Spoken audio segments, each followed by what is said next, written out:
মা, ইন্ডিয়ার বিয়ে বাড়িগুলোতে না কি সুন্দর করে কাতলা কালিয়া বানায়।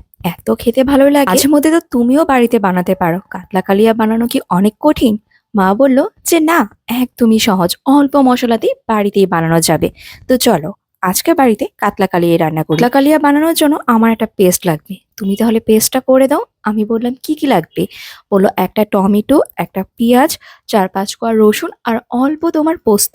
সবকিছু মিক্সিতে পেস্ট করে নাও। মতো আমি মাকে হলো মিক্সিতে পেস্টটা করে দিলাম, আর মা সাথে হলো কাতল মাছগুলো ভেজে নিল। তারপর ওই তেলের মধ্যেই মা দারচিনি, এলাচ আর তেজপাতা সম্বার দিয়ে এক এক করে পেস্টটা দিয়ে দিয়েছে ফার্স্টে। তারপর আদা বাটা, জিরা বাটা, হলুদের গুঁড়া, লঙ্কার গুঁড়া, টক দই, সব মশলা একসাথে দিয়ে ভালো মতো মশলাটাকে কষিয়ে নিবে।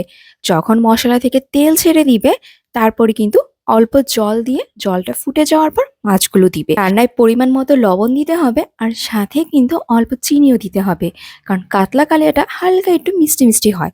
অনেকে আছে চিনি না দিয়ে কিচমিচ বাটাও দিয়ে দেয়, এতেও কিন্তু টেস্ট অনেক ভালো আসে। এই তো এখন মা এক এক করে মাছগুলো দিয়ে দিচ্ছে, আর মাছগুলো যখন ভালো মতো ফুটে যাবে, তার উপর একটু ঘি আর গরম মশলা দিয়ে কাতলা কালিয়া নামিয়ে নিবে।